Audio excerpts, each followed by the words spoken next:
afternoon, folks. Yes, this is afternoon, right? Yes. I'm not sure. Anyways, good afternoon, folks. So I am here today for another episode of Season 3 of Plain Rainbows, brought to you courtesy of our Patreon subscribers and the Misfit Amish. I'm joined by my co-host, James. Would you like to say hello? Hi, everyone. And Lauren. Hello.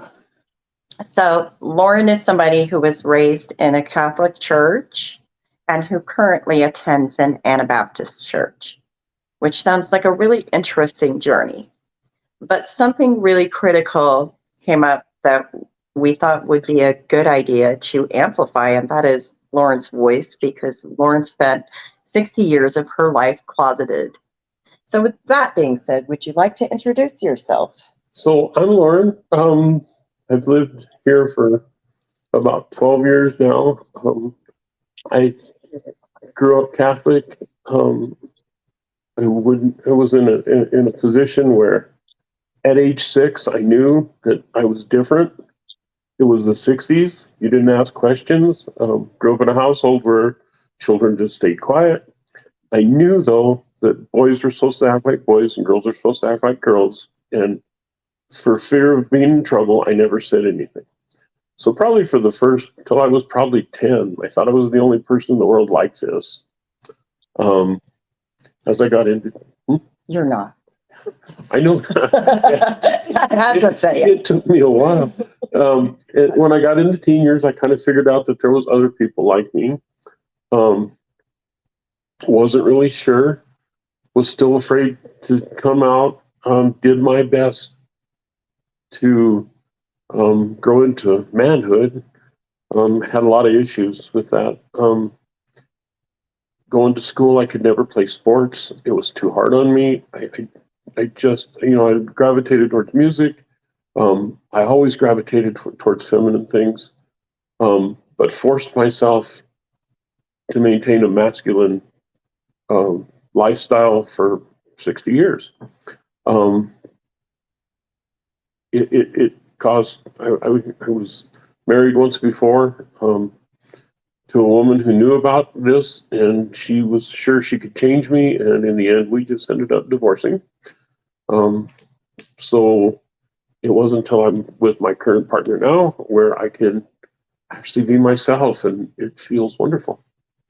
So that's kind of my story in a nutshell. Really big summary of, oh my God, like so much, like the invisibility, like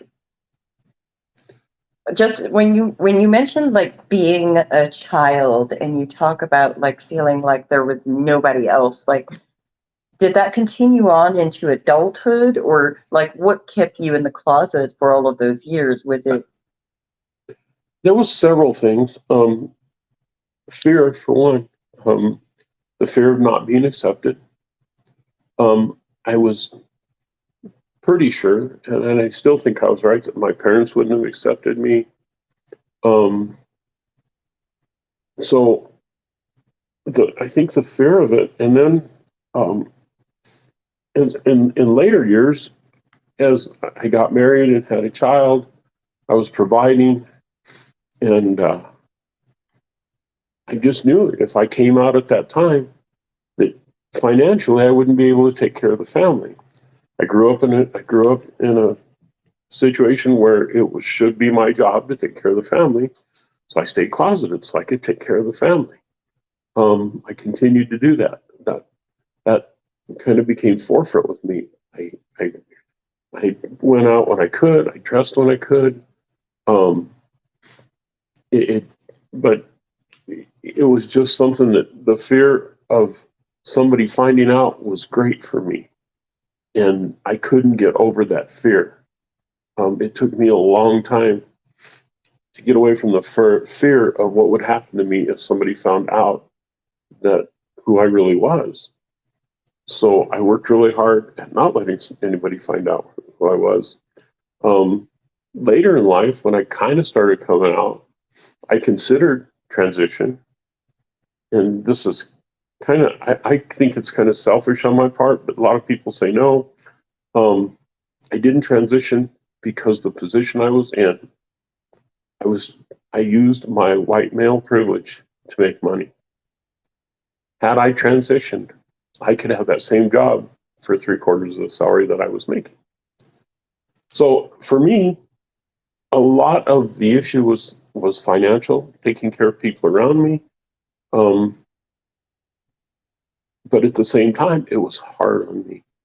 I worked through a lot of things. I wanted to transition. I went through a lot. I've been through several counselors. And now I'm at a point where, with counseling and with a fantastic partner, I've finally been able to open up. And so the first 60 years, I hid an awful lot. It made me shy. It made me quiet. I didn't have very many friends. I spent a lot of time by myself. And that's probably the worst things that happen when you hide. You hide from everything. You hide all the time. Do you feel like you were able to have meaningful connections with people where you were authentically yourself during that time? Not with anybody that I was personally involved with.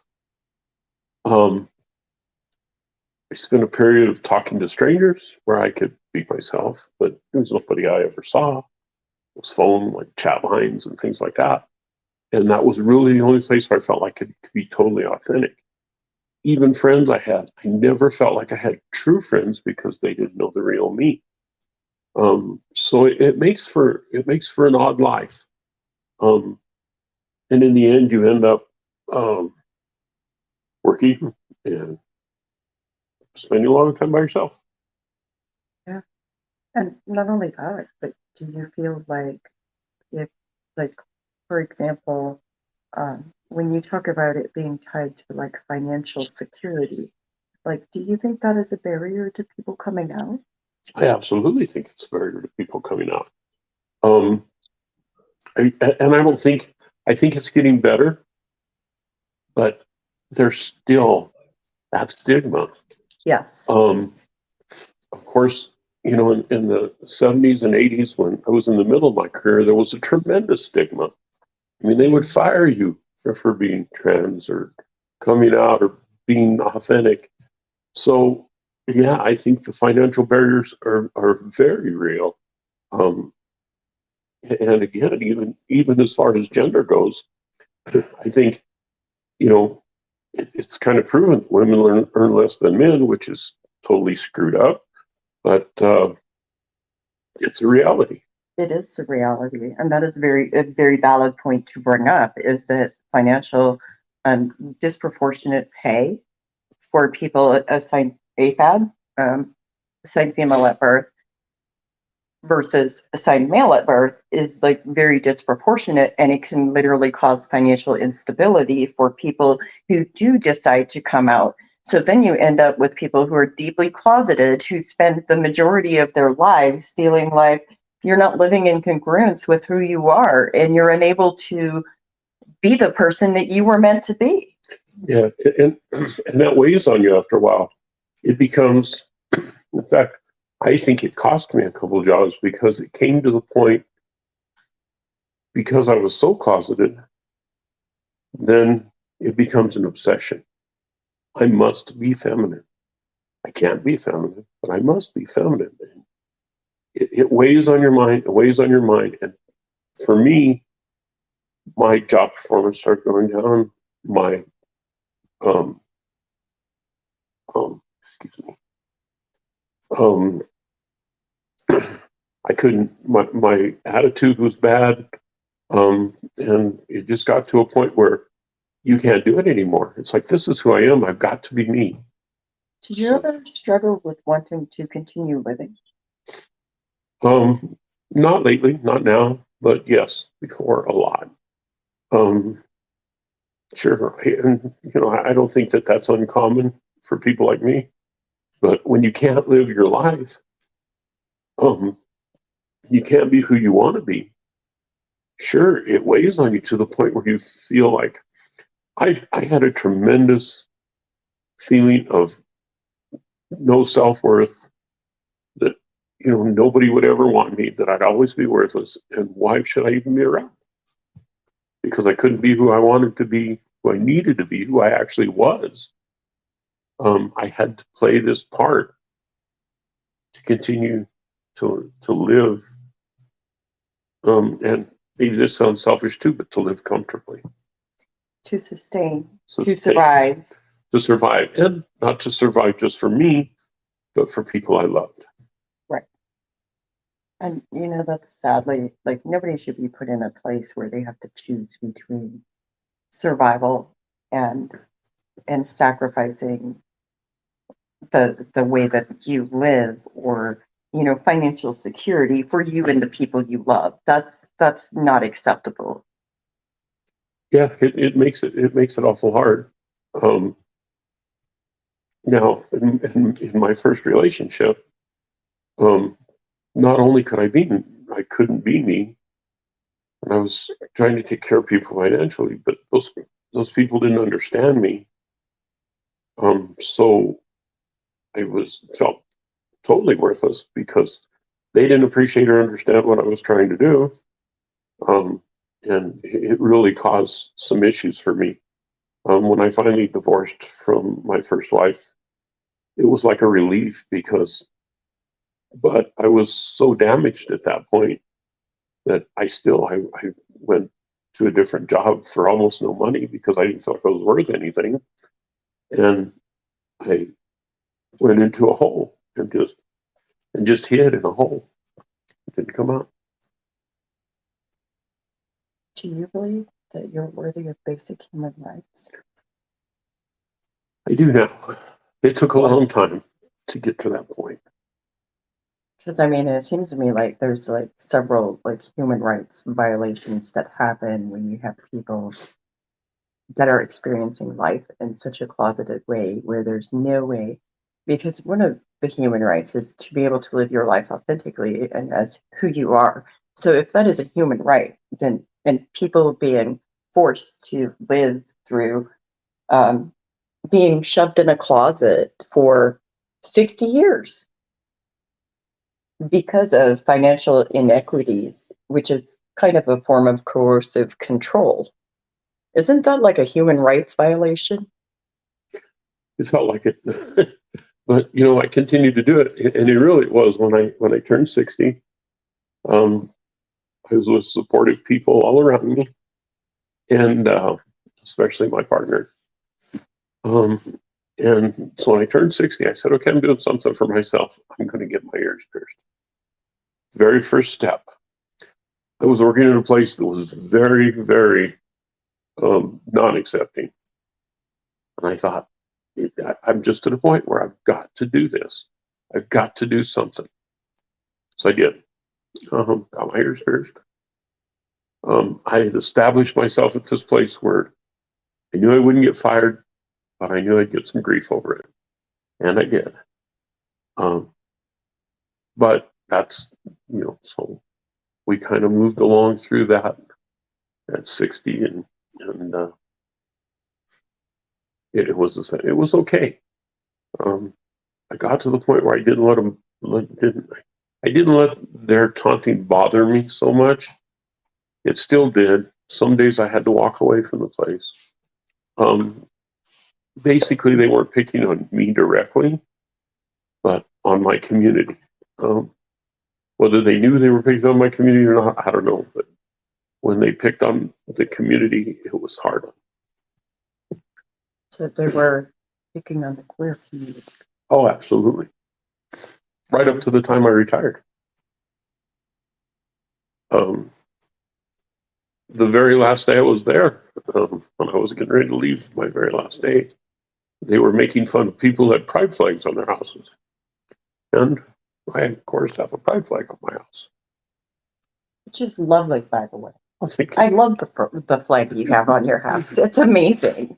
But also, like, it's a sign of, like, even though you may be, but like simply a symbol within a community that, people often feel like this town is kind of conservative. yes.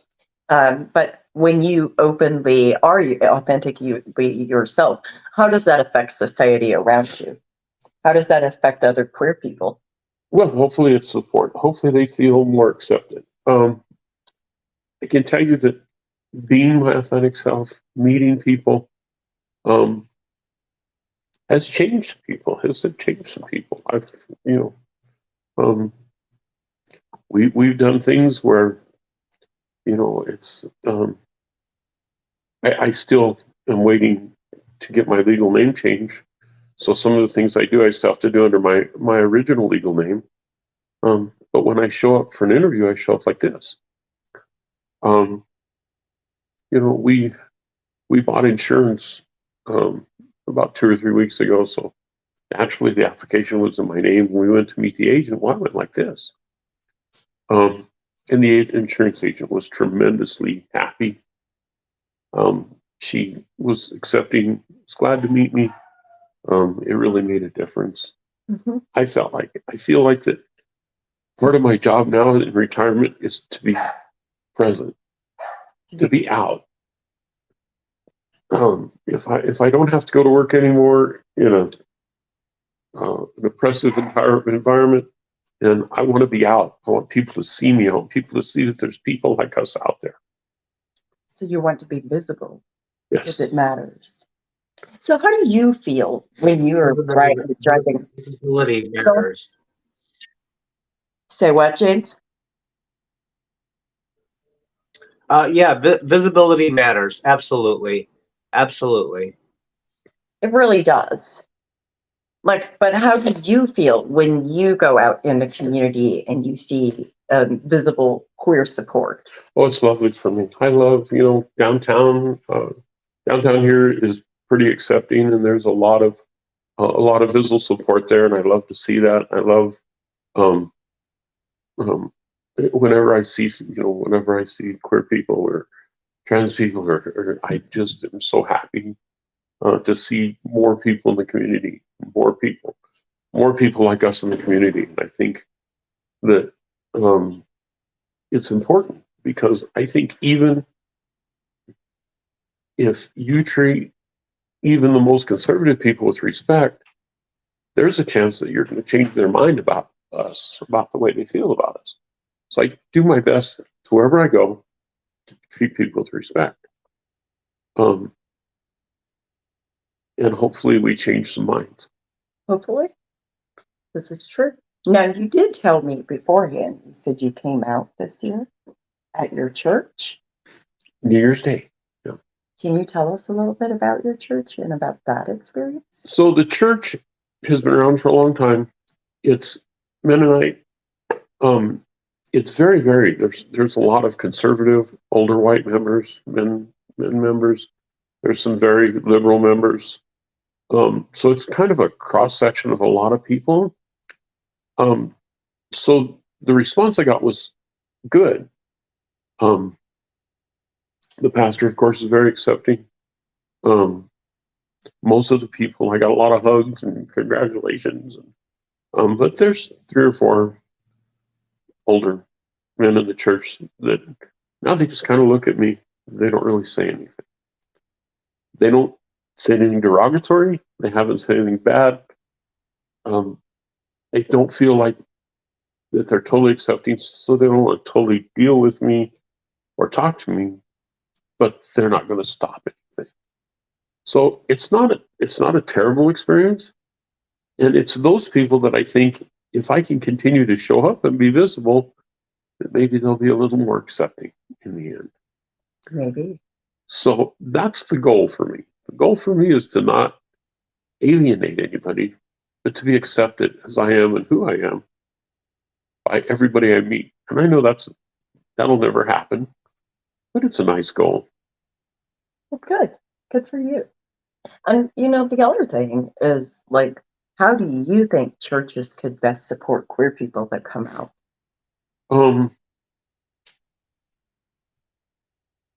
Acceptance is the most important thing. Things like recognizing who you are, calling you by your preferred name, preferred pronouns, all those things that make you feel wanted. That's for me, that's the most important thing. Because I spent so many years feeling like I wasn't wanted. for me, it's just a matter of people say, "Oh yeah, you're okay. We still want you here." You deserve to be celebrated as you are. So, and I think that's important for churches that they do. I don't think it has to be anything. For me, it doesn't have to be anything over the top special. Mm-hmm. Just people reaching out and still embracing who I am. So as in like, don't stop talking to somebody just because it came out. You know, Right. don't keep referring to people by their dead name, Right. which is the name that they maybe have been assigned at birth. Like, use their chosen name, Lauren, Yes. and their pronouns, even if you don't understand, which you don't have to understand to accept people. You do not have to understand people's journey in its entirety to accept people. You literally can walk with people without knowing their journey. Yeah. I think the thing of it is for me is I don't think we understand the whole journey. Mm-hmm. We know who we are. We know who we need to be and why we want to be authentic. Mm-hmm. But I've had, we had a young girl that lived with us for a while. And when I first came out to her question was why? And she was really young at that time. And I had to tell her, I don't know why. I just know it is.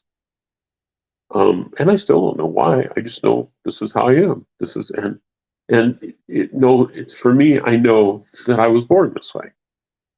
There's no way that I wasn't born this way.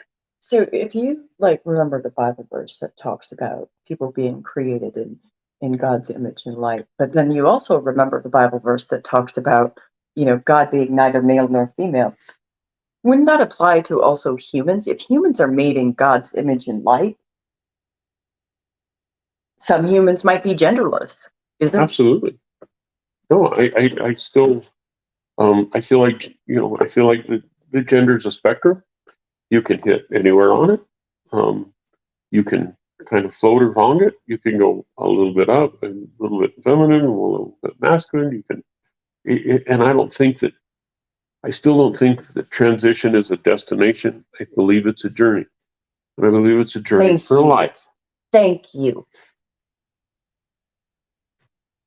Yeah. I mean, I hear the right now talking about people that are detransitioning and how they're playing up how it's bad that they transitioned to begin with because now they're detransitioning. It's like people are going to go that direction. I mean, I know somebody who detransitioned personally, and I'll tell you why they detransitioned. They detransitioned because it was unsafe for them to continue in their transition journey because the community around them threatened their lives and their children. Sure. So, really? There's a lot of reasons, and whether they're like that, where it's oppressive, but I support them in that. Yeah, or whether it's because, okay, I feel this way now. I don't think that there's any wrong way to feel. So what? So what if I was 20 and wanted to dress like a boy and have a boy's haircut, right? So what if I'm 40 and now I want to wear dresses again? Who cares? That's right. Is it harming people? Yeah, you're not hurting anybody. You're living your life. And the most important thing in life is to be happy. And part of being happy is being your authentic self. So be yourself. Absolutely. You got any questions, James? Well, I will say that, the whole uproar over transgender people, I've known transgender people for 25 years ago, before social media, when the straight guys in town had no idea there was even a gay bar in their town, and they wouldn't have known. It was a different time back in the late 90s. But I've been incredibly blessed to have a wide variety of people in my community as friends, and that includes transgender folk. And the fact that it's becoming an issue now, all these years later, I feel like it's sour grapes on the part of the conservatives in this country. You're You're cutting out. since they lost last You sound like a zombie. election. James, you sound like a zombie. And now you're frozen. Oh my. I think he's having technological difficulties. It's the Amish in him. It always happens. It's inevitable. Because like his voice, his mouth was moving, and like We can't hear him. Oh, there he goes. there he goes. Lost the internet connection. Yep, this is what we do. Well, maybe if I remove him, or maybe he left to come back. I don't know. Well, y'all gonna see my finger.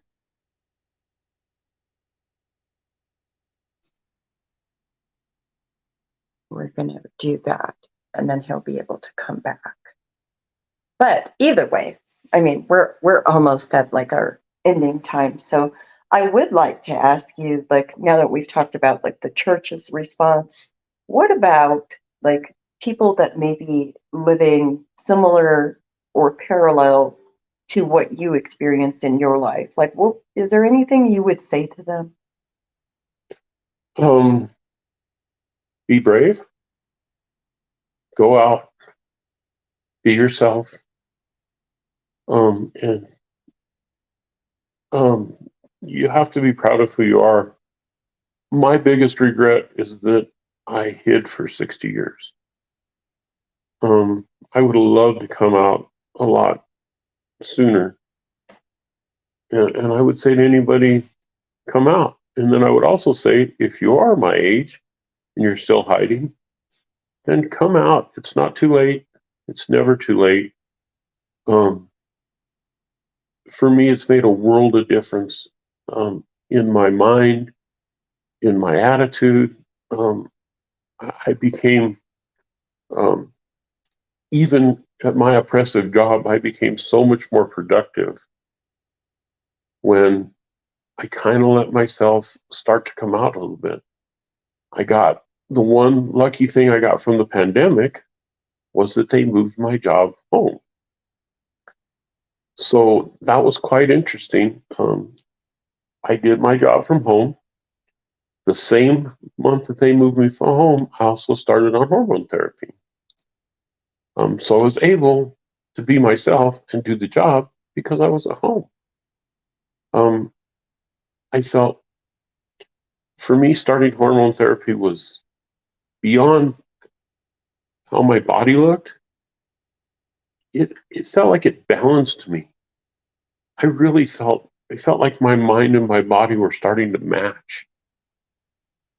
So I would say, wherever you're at in your journey, continue on. And if you feel like you need to make the next step, then make that step. I can also tell you that, we live in a city that's been said to be conservative and non-accepting.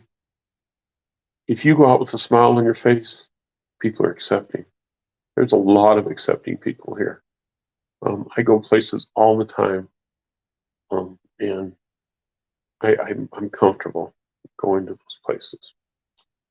So I think that's it, to just continue on. I would reiterate that, like, when you go out with a smile on your face, there are places that are accepting, even in some of the most conservative cities that we think of. You might be surprised at the amount of acceptance that you can find. In the same token, we do also support people who do feel that for safety reasons or for whatever reasons, if they're not prepared to come out of the closet, that's okay too. You're still valid. Yeah. Everybody is valid. Absolutely. I mean, it's. But I can relate to people not coming out because I didn't come out for a long time. I can relate to those reasons. I think that, for me, at this point in my life, I want to continue to be out. I kind of want to try to be there for people that want to come out, maybe need a friend or need somebody to help them. I would love to be part of that too. I don't know how that works, but I mean, there's organizations out there that Sure. you can volunteer for, and like they'll help you in like learning how to like appropriately support people at wherever they're at. Like one of the big things is for people to be supported where they're at right, until they reach a place where they can come out. But I do encourage people to live your life as like understand that you deserve to live your life as who you really are. That is a basic human right. And I think that all of you listening are very much worthy of that. And now we got James back, so let's add James to this, and James can give his parting thoughts too, if he can hear us. I don't I know. made That's it. you made it back. Woo! You got any parting thoughts?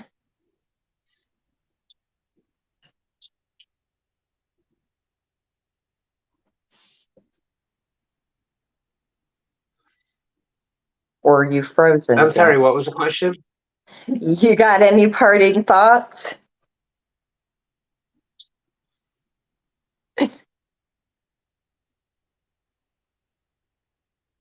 Or no?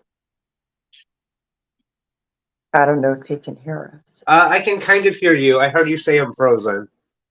Oh, well, you got parting thoughts? We're just wrapping things up. Parting thoughts. Okay. Well, I would like to thank you, Lauren, for coming on here and sharing your bravery with us. That's really beautiful.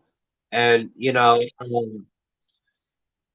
I I I feel that. Pardon? Say what? oops. Oops. James, I don't know what's up with your internet today. Man,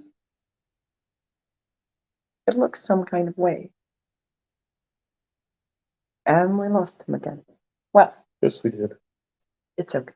Thank you for coming on. Really, like. Thank you for having me. This was a new experience for me. So, Well, we all, sometimes we need new experiences. Absolutely. Sometimes we shouldn't be afraid of new experiences, or even if we are afraid, sometimes, like, you know, a big thing in life, and I've said this before, and it is like, despite having fear, doing the right thing, doing what you can live with. And I want to commend that, because that is impressive. Because when you do the right thing for you, what you can live with may look different from like me to Lauren. It may look different, but in the same token, if we're doing the right thing and the things that we can live with, some of that is like, for me, living authentically is really critical to like being a human being who feels like I'm comfortable in my own skin. absolutely. Yeah, Like, it's very important. yep. So all of you, you are worthy. You deserve a good life. You deserve happiness. And I want you to know that. Have a good one. Until next time.